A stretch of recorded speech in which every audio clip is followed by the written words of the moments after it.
This brings us next to Harold Sherman. Now, he wrote a book called How to Make ESP. Voilà qui nous amène à Harold Sherman.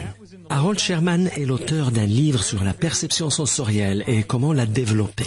C'est un livre qui remonte à la fin des années 60 et il a joué un grand rôle dans mon propre développement. C'était le premier livre sur le sujet que j'ai lu à l'âge de 7 ans et je me suis mis à pratiquer les exercices qu'il préconisait. J'avais donc 37 ans, ou je venais d'avoir mes 38 ans quand j'ai terminé d'écrire Investigation sur le champ de conscience unitaire. Et c'est pour cela que j'ai dit tout à l'heure que ce livre m'a demandé littéralement 30 ans de recherche. L'une des citations qui s'y trouve vient du livre de Harold Sherman, où il y est question de l'utilisation de l'hypnose de façon très particulière et unique. Harold Sherman raconte l'histoire d'un hypnotiseur célèbre du nom de Thomas Garrett qui a hypnotisé le fils du célèbre dramaturge de Broadway. Le jeune homme avait eu une embrouille avec sa fiancée qui habitait dans une résidence d'étudiants de l'université de Wellesley. Ils allaient se marier, mais suite à une sérieuse fâcherie, le jeune homme pensait que leur relation était finie pour de bon et il était vraiment affecté par cette séparation. Il est donc allé voir le docteur Thomas Garrett pour des séances d'hypnothérapie en vue de l'aider à surmonter cette épreuve. Mais quelque chose d'étrange s'est passé. Le docteur Thomas Garrett menait en effet des expériences auprès de ses patients à qui il disait qu'une fois sous hypnose, ils avaient la capacité d'aller là où ils voulaient, de voler et même de traverser les murs. Et qu'il ne s'agissait pas là d'un exploit, mais d'une aptitude naturelle que nous avons tous, tout comme nous avons l'aptitude de faire, une fois sous hypnose, des expériences de projection astrale. Le fils du dramaturge de Broadway a reçu donc des suggestions lui dictant de se rendre pendant qu'il était sous hypnose à la résidence d'étudiants où se trouvait sa fiancée. Et effectivement, il a pu s'y rendre. Le docteur Thomas Garrett lui avait suggéré qu'il allait pouvoir traverser la porte et c'est exactement ce qu'il a fait. Une fois entré, il a pu voir sa fiancée qui était justement assise à son bureau en train de lui écrire une lettre dans laquelle elle disait qu'elle espérait qu'ils se remettraient ensemble et qu'il y aurait une réconciliation. Le jeune homme était tellement excité qu'il a failli sortir de son état d'hypnose, mais le docteur Garrett a réussi à le calmer. Et puis, il lui a demandé de regarder par-dessus l'épaule de sa fiancée et de lire la lettre qui lui était destinée. Et pendant qu'il dictait la lettre, le docteur Thomas Garrett en transcrivait le contenu exactement comme il l'entendait. Une fois la séance terminée, le jeune homme lui a dit « Si c'était vrai, ce serait bien, c'était vraiment bien ce qu'elle écrivait ». Car le docteur Garrett lui avait demandé par l'entremise de suggestions post-hypnotiques de se rappeler tout ce qui s'était passé. Or, le lendemain, le jeune homme a reçu un télégramme qui était une copie conforme de la lettre qu'il avait vu sa fiancée lui écrire quand il était sous hypnose. Le docteur Garrett a comparé ensuite le télégramme envoyé par la fiancée et ses propres notes et, mis à part 2 ou 3 mots, le contenu était identique. Toute cette histoire se passait dans les années 1930 et on peut dire par conséquent qu'il semble y avoir des tentatives délibérées qui visent à nous cacher ce type d'informations. Voici une autre information fascinante. Il s'agit d'une expérience de vision à distance qui a été menée en Chine. Naturellement, la vision à distance est la suite logique de ce que je viens de vous dire, puisqu'il s'agit d'appliquer en fait le principe du voyage astral, c'est-à-dire d'aller quelque part, d'accéder à une information précieuse et de la rapporter.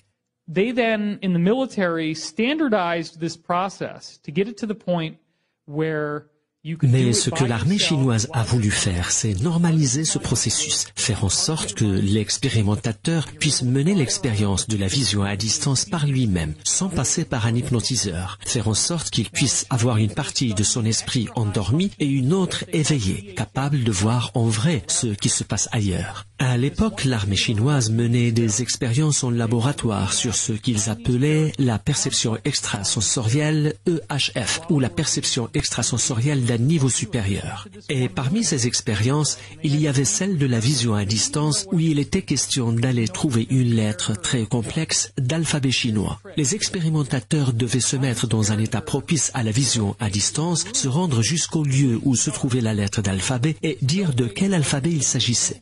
À vrai dire, ils ne savaient même pas qu'il s'agissait d'un alphabet ou d'autre chose. Mais voilà l'astuce. Cette lettre d'alphabet était placée dans un lieu complètement sombre qui ne laissait pénétrer aucune lumière, mais qu'on avait pris soin d'équiper de détecteurs de lumière. Et ce qu'on a découvert, c'est que lorsque les expérimentateurs réussissaient à repérer avec exactitude la cible, dans ce cas à lire l'alphabet et à dire lequel c'était, les détecteurs enregistraient une résurgence de photons allant jusqu'à 15 000 photons à chaque fois.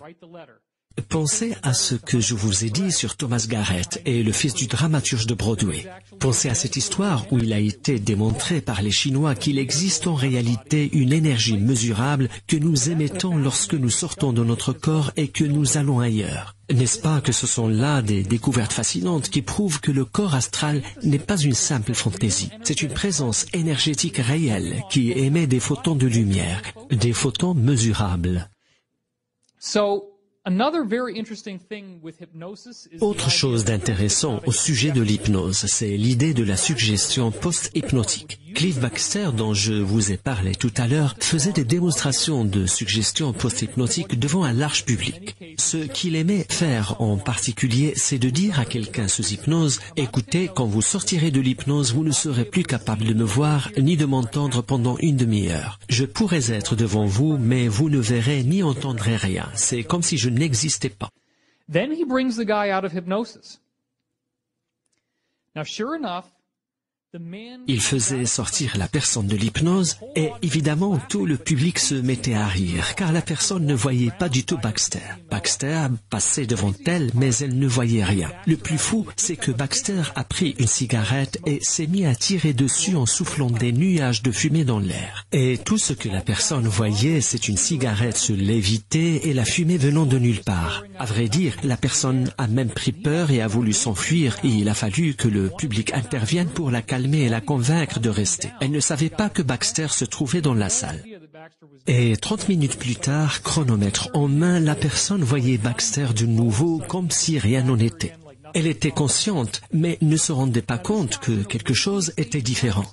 Quand on est sous l'effet de suggestion post-hypnotique, on ne se rend pas compte des changements survenus dans notre réalité. Comment pouvons-nous alors être sûrs que nous ne sommes pas en ce moment même sous l'effet d'une sorte de suggestion post-hypnotique?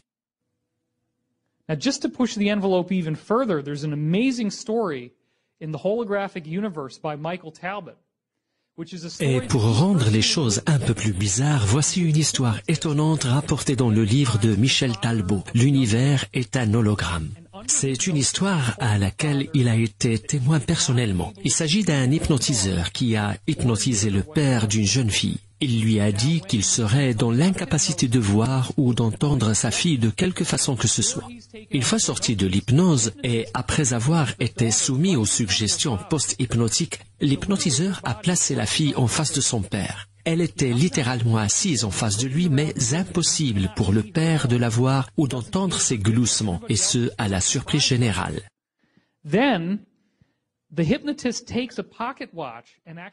L'hypnotiseur a sorti ensuite une montre de sa poche et il l'a placée dans le bas du dos de la fille. Il a fait ça très rapidement pour que personne ne puisse voir ce que c'était.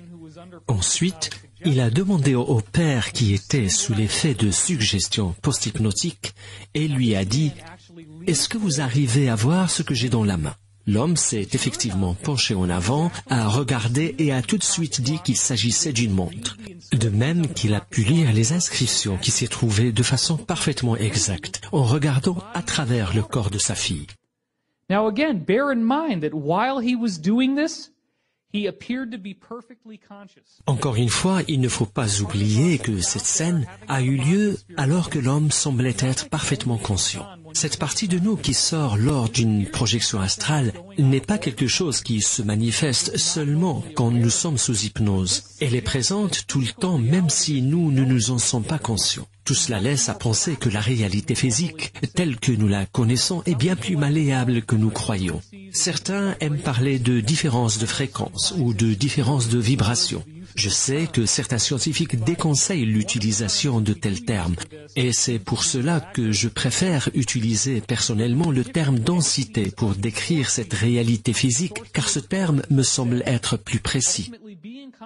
Il se peut qu'il y ait différentes densités dans le champ unitaire, celui-ci étant, comme je l'ai dit, la conscience elle-même, la conscience qui est à l'origine de la réalité, à l'origine de la matière. Donc, avec des suggestions post-hypnotiques adéquates, il semble que nous avons la capacité de voir à travers la matière physique. Celle-ci possède en effet une certaine densité qui la rend solide à nos yeux, mais il existe d'autres niveaux de conscience où la matière physique n'est plus un véritable obstacle.